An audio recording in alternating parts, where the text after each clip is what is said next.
बयानिए में उनके एक बहुत बड़ी तब्दीली नज़र आएगी आपको। और क्योंकि अब जो पिछले माह की उनकी आपको पोजीशन, मैंने आपको याद होगा बताया था कि अगर मई सर्वाइव कर गए तो खान साहब सर्वाइव कर जाएंगे। और अगर उनके स्टार्स की पोजीशन देखें, ये बड़ा सक्सेसफुल वीक होगा उनका। कि खान साहब के कहने पे एक अलहदा से कश्ती तैयार की जा रही है और उस कश्ती में लोगों को बिठाया जा रहा है, और जब थोड़ा सा हालात बेहतर होंगे तो उन्हीं लोगों को मोड़ के वापस ले आया जाएगा। खान साहब गधे को खड़ा करें तो वो खच्चर को खड़ा करें, वो घोड़े को खड़ा करें, वोट खान साहब के नाम का होगा। बिस्मिल्लाहिर्रहमानिर्रहीम। नाज़रीन, मैं हूं आसिम नसीर और आप देख रहे हैं मेरा यूट्यूब चैनल आसिम सीरीज़। मेरे साथ मौजूद हैं मोहम्मद उसामा। ये बिज़नेस एनालिस्ट हैं, एस्ट्रोलॉजर हैं और मजहबी स्कॉलर भी हैं। इनसे हम जानेंगे खान साहब के हवाले से कि जून का महीना कैसा रहेगा। गुज़िश्ता माह आपने देखा मई का महीना जो था खान साहब के लिए कुछ अच्छा नहीं रहा, बहुत से देरीना साथी उनका साथ छोड़ गए। जून के महीने में क्या तब्दीली वाक़ई हो सकती है और खान साहब क्या बड़े और अहम फैसले कर सकते हैं। खान साहब की सेहत के हवाले से हम जानेंगे कि उनकी सेहत कैसी रहेगी, फैमिली के साथ उनके ताल्लुकात कैसे रहेंगे। कैसे हैं सर आप? शुक्र अल्लाह का, आप सुनाएं। उसामा साहब, आपने हमारा सवाल तो सुन लिया जी। उसमें मैं आपको बताता हूँ कि जो इस हफ़्ते की खान साहब की सूरत हाल है वो ये है कि वो थोड़ा सा फैमिली से दूर रहेंगे तो रिलीफ़ मिलेगा। फैमिली मेम्बर्स, अब ज़ाहिर बात है बच्चे तो पहले ही उनके दूर हैं, लेकिन बहनें या क्लोजेस्ट मेम्बर्स से थोड़ा सा ज़हनी आसूदगी हासिल कर सकेंगे, उनको रिलीफ़ तभी मिलेगा। ड्राइव केयरफुली, वैसे तो वो ड्राइव करते नहीं हैं, तो इसलिए ज़रा हादसे के भी चांसेस हैं इस हफ़्ते में। अगर कोई बाहर निकल रहे हैं तो एहतियात से काम लें। और जो हमेशा की तरह इस वीक में तो स्पेशली अगर वो स्पीच करेंगे तो लोगों के दिल मज़ीद जीतेंगे। उनकी तो तकरीर पे पाबंदी लगा दी, नाम लेने पे पाबंदी लगा दी। अच्छा, तो स्पीच कहाँ करेंगे? तो वो अगर खुद जैसे सोशल मीडिया पे अगर आके अपना कोई खिताब करेंगे तो वो लोगों के मज़ीद जो दिल जो है जीत पाएंगे। वो तो खान साहब ने जीता हुआ है। हाँ जी, तो लेकिन इस हफ्ते तो और मज़ीद जीतेंगे, उसमें तड़का लग जाएगा। और दूसरी बात यह है कि जो उनका वर्किंग स्टाइल है इस वीक वो चेंज करेंगे। अपने पुराने मतलब जो भी पास्ट में करते आ रहे हैं उससे थोड़ा सा डिफरेंट करेंगे, जिसकी वजह से वो मज़ीद लोगों को अट्रैक्ट कर पाएंगे। अच्छा, मैं अगर ये बात समझूं इस तरह से कि पास्ट में उन्होंने एक सख्त बयानिया रखा है एस्टेब्लिशमेंट के ख़िलाफ़, तो क्या इसको आप देख रहे हैं कि जो उनका बयानिया था बहुत सख्त था, जिसकी वजह से उनको नुकसान भी हुआ, जो कि आप देख रहे हैं मौजूदा हालात में, वो अपने बयानी में थोड़ी नरमी ला सकते हैं, वो जो चेंज करेंगे वो? हाँ जी, वो डेफिनेटली चेंज होता नज़र आ रहा है। बयानिए में उनके एक बहुत बड़ी तब्दीली नज़र आएगी आपको। और क्योंकि अब जो पिछले माह की उनकी आपको पोजीशन, मैंने आपको याद होगा बताया था कि अगर मई सर्वाइव कर गए तो खान साहब सर्वाइव कर जाएंगे। और अगर उनके स्टार्स की पोजीशन देखें, ये बड़ा सक्सेसफुल वीक होगा उनका। अच्छा। और इस हफ्ते वो अपना वर्किंग स्टाइल बदल के लोगों को मज़ीद अट्रैक्ट करेंगे। ये जितने आपको लीवर्स नज़र आ रहे हैं कि छोड़ के जाने वाले, अंदर ही अंदर उतना ही वो लोगों को साथ में लाने की जो वैकेंसी। अच्छा, यहाँ पर हम अपने नाज़रीन को ये भी बता दें कि उस हवाले से आप हमें इस पर ज़रा निशानदही भी करिएगा कि हाशिम डोगर साहब हो गए और मुराद राज साहब हो गए, इन्होंने हम ख्याल ग्रुप बनाया एक अपना डेमोक्रेटिक अलायंस के नाम से।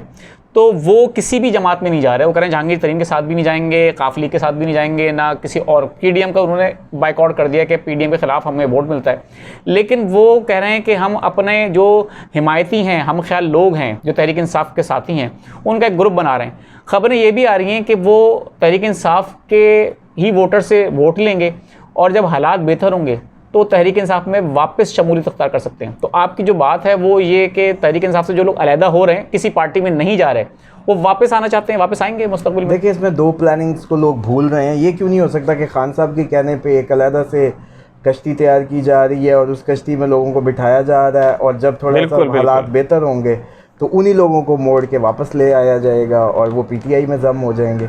जब पीटीआई से इल्हाक शेख रशीद साहब की एक सीट की पार्टी कर सकती है, तो अपने ही लोग जिनको खुद से ही अलहदा किया एक मजबूरी के तहत, जैसे खान साहब का आपको याद होगा उन्होंने कहा था जो पार्टी छोड़ के जा रहे हैं उनको कुछ ना कहिएगा, उनकी मजबूरियां मैं समझता हूँ। और इसी तरह शीरी मज़ारी को तो आई एम डैम श्योर कि उन्होंने खुद से कहा है कि तुम ये अनाउंस करके अपनी जान छुड़वाओ। उन्होंने बहुत सारे लोगों को कहा है खुद से कि प्रेशर ना लो, सख्ती बर्दाश्त ना करो और छोड़ दो। बिलीव करें कि मुझे लग रहा है कि इसमें लोग इस बात को इग्नोर किए हुए हैं कि खान साहब खुद भी ये पता खेल रहे हैं।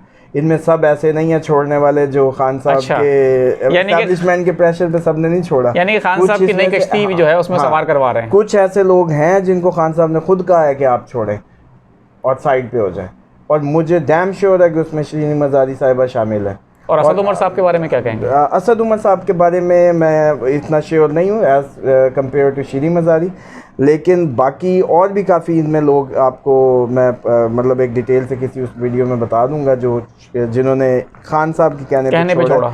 और ये पॉसिबिलिटी इग्नोर नहीं की जा सकती कि आने वाले वक्त में इलेक्शन के बाद ये जितने हिस्से जैसे कहते हैं टोटे और पार्टियां छोटी छोटी ग्रुप्स ये किधर इलाक करेंगे, फिर कहानी इनकी अंदरूनी एफिलेशंस पे होगी।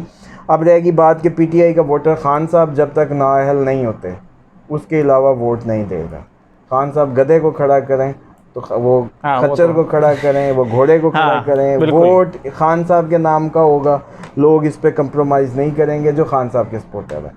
अब रहेगी बात कि ये जो फॉरवर्ड ब्लॉक बना के ये कोशिश की जा रही है या अगर ये इस्टेब्लिशमेंट की तरफ से है तो वो ये सोच रहे हैं कि हम इस तरह के पीटीआई के लोग जो पीडीएम के साथ ना जाएं तो शायद वोट अट्रैक्ट कर जाएं जो कि एक पीटीआई को डेंड होगा, लेकिन ऐसा मुमकिन होता नज़र नहीं आ रहा। खान साहब का वोटर सिर्फ खान साहब के उसको कैंडिडेट को वोट देगा। इस तरह के फॉरवर्ड ब्लॉक सक्सेसफुल नहीं होंगे बशर्ते कि खान साहब ने खुद खुफिया तौर पे उनको बनवाया हो। लेकिन अच्छा एक चीज़ और हमें नज़र आ रही है कि कोशिश की जा रही है कि खान साहब की कम से कम 10 साल के लिए नाअहली हो जाए, और ख़बरें ये भी हैं कि शायद मिलिट्री कोर्ट्स में उनका मुकदमा चलाया जाए। जिस तरह के सबूत इकट्ठे किए जा रहे हैं, हाँ जी, तो आपको क्या लगता है? मैं आपको कोर्ट्स के हवाले से तो बता दूं कि कोर्ट्स में तो खान साहब की जो स्टार पोजीशन बता रही है कि कोई केस हारने नहीं लगे। अच्छा, कोर्ट्स की तरफ से तो खान साहब पे किसी किस्म का जो उतारने का या कोई भी ये नैब के बने हैं या कुछ भी, खान साहब का कोर्ट्स के ज़रिए कुछ नहीं किया जा सकता। इनकी लाइफ को थ्रेट जैसे था वो जैसे चल रहा है अभी तक, वो अगर कर दें तो अभी भी है, और अगर उसके अलावा इनके पास कोई चांस नहीं है कि कोर्ट के ज़रिए खान साहब को, क्योंकि उनकी स्टार पोजीशन जो बता रही है मैं आपको बल्कि जून की अब उनकी बताता जाऊं। हेल्थ में डाइजेशन और हेडेक के इशू रहेंगे, स्ट्रेस ऑब्सिटी डेफिनेटली बनती है। वो आप मैं भी हूँ इतनी बड़ी पार्टी और अचानक उसमें से इस तरीके का डाउनफॉल शुरू हो, तो इसी वजह से ज़ाहिर बात है स्ट्रेस है, और उसमें नज़र आ रहा है कि ब्रेन ही स्टमक को कंट्रोल कर रहा होता है, तो डाइजेशन इशू भी नज़र आ रहे हैं।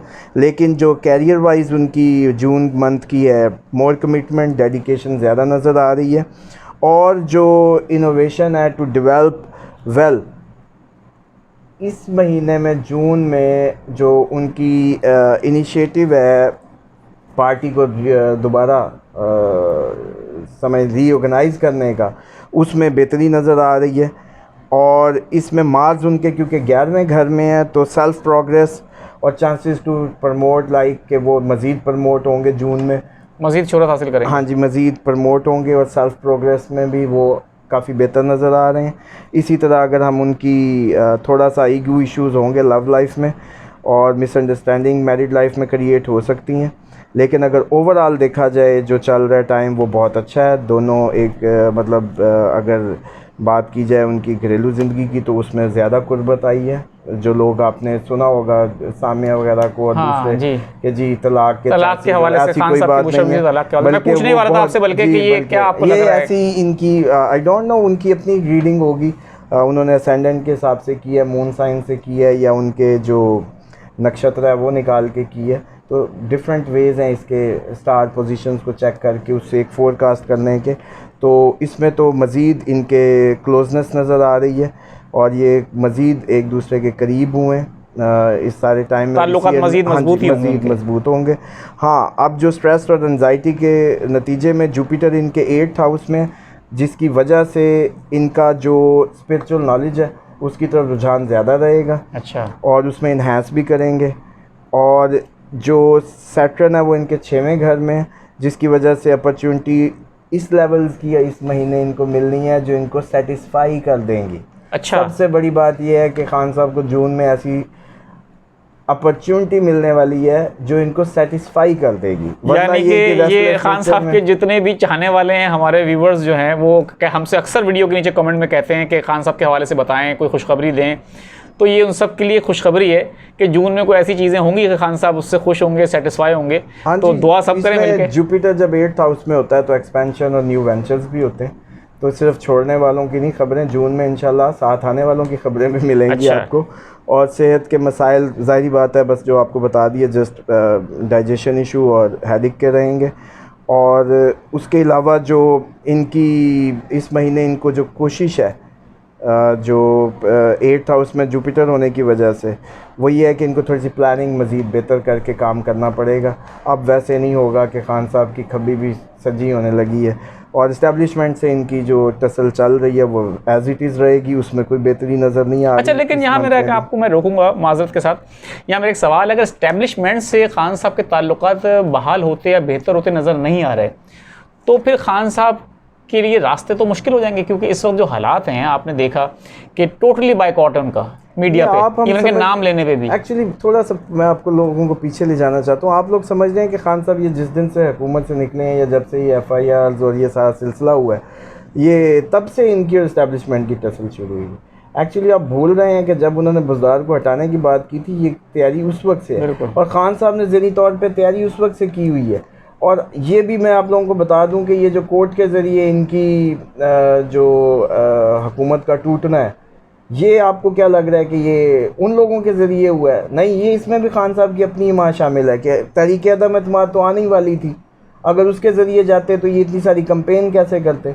इन्होंने कोर्ट भी, जिसको कहते उमर अता बंदयाल को आज भी इमरान खान का सपोर्ट या सपोर्टर नहीं कहा जा रहा, तो आप लोग ये क्यों भूल गए कि रात को 12 बजे जो अदालत खुली थी वो ख़ुद खान साहब के कहने पे थी और इन्होंने खुद को जो सिंपैथी गेन करनी थी अवाम में वो इन्होंने ले ली। यानी कि खान साहब, इसका मतलब ये कह सकते हैं कि जो एक बहुत बड़ा हाथ कर गए PDM के साथ। सब जा तो रहे थे, तहरीक अदम एतमाद के ज़रिए जाते तो एक पॉलिटिकल मूव होता, शहीद ना कहलाते। उन्होंने उन हालात में रहते हुए अपने आप को शहीद बना लिया और उसके बाद आप देखें कि उन्होंने जल्द से उसके बाद एक पूरी मोमेंटम बनाया और फिर जानबूझ के, उनको नहीं पता था कि पंजाब कितना इंपॉर्टेंट गवर्नमेंट है उनकी, लेकिन खुद गिराने का क्या मतलब है कि वो ज़हनी तौर पर बहुत पीछे से प्लानिंग के साथ चल रहे हैं, यानी कि ज़हनी तौर पे बहुत मजबूत हैं। और उन्होंने ये, खैर उनके स्टेटमेंट भी आए हैं कि अगर मुझसे कोई मैच फंसा के खेलने में उनको मज़ा आता है। और दूसरी बात यह है कि आपको पता है कि हमने तो सिर्फ अपनी तज्जिया देना होता है, जो स्टार्स के हिसाब से या हमारी अपनी एक एनालिटिकल जो राय है वो देनी होती है। उसमें ये बात बड़ी सीधी है कि खान साहब जब तक नहीं होंगे IMF सीधा नहीं होगा। और ये जो एंटी अमेरिका सेंटीमेंट है, ये भी आज आपको बता दूं कि ये भी उन्होंने कैश ही कराया है, उनकी बैकिंग फुल अमेरिकन बैकिंग है इस वक्त। और अमेरिका उस वक्त तक आपको ये IMF सॉफ्ट नहीं होगा जब तक कोई खान साहब को आप लोग। अच्छा हाँ, ये हमने देखा है कि इन्होंने ये PDM की हुकूमत ने IMF के तमाम मुतालबात मान लिए, इवन के इंसानों की खाल खींचने के भी, के मतलब कि खींच के इसमें घुस भरवा दो और आवाम से रोटी निवाला सब छीन लिया। उसके बावजूद सब कुछ करवाने के बाद भी वो उन्होंने IMF प्रोग्राम बहाल नहीं किया और नहीं वो प्रोग्राम में आया। स्टाफ लेवल मुआहदा आज तक नहीं हो सका, जबकि मरीम नवाज़ ने भी कहा और दूसरे लोगों ने कहा कि लकीरें नाक से निकलवा दी, अब रह क्या गया है, उनकी इज्जत भी समझने PDM में ख़त्म हो गई। बड़ा सिंपल सा है कि आप सारा अगर एक इसको सीरियल को चेक करें कि खान साहब का और उमर अता बंदयाल की जो ये PDM चीख रही है, अगर इसको सामने रखें और 1 मिनट के लिए इसको मान जाएं, तो फिर इस शॉट के बारे में बताएं कि खान साहब को लोग कहते थे सियासत नहीं आती, तो उन्होंने गिरते गिरते भी कैसी शॉट मारी और अपने आप को नई ज़िंदगी दे गए। वरना अगर ये सब PTI के फॉलोअर्स कभी सर्वे करवा लें, आप लोग कहते थे कि अगर ये 5 साल पूरे करते खान साहब, बिल्कुल, तो ये कभी भी दोबारा हुकूमत में ना आते। तो यानी कि हम यहाँ पर ये कह सकते हैं कि खान साहब ने यॉर्कर पर छक्का मारा है, जो कि एक इंतहाई मुश्किल काम है, क्योंकि क्रिकेट के वो अजीम खिलाड़ी हैं क्रिकेट के, और इन स्विंग कराइए PDM को कि PDM की तमाम विकटें, वो कहते थे कि जो मैं एक ही बॉल में 3 विकटें गिरा दूंगा, वो उन्होंने गिरा दी। और उनसे अच्छी सियासत मेरे ख्याल है इस मुल्क में अभी तक कोई कर नहीं सका, और उन्होंने PDM को सड़क पर ला के खड़ा कर दिया है। और खान साहब के हवाले से हम मोहम्मद उसामा साहब ने हमें बताया उनकी सेहत के हवाले से खान साहब का अगला हफ्ता जो है और 10 दिन और जून कैसा रहेगा। तो आपको उम्मीद है कि हमारी आज की वीडियो पसंद आई होगी। एक नई वीडियो के साथ आपकी खिदमत में फिर हाजिर होंगे, उस वक्त तक के लिए हमें इजाज़त दें। खुदा हाफिज़।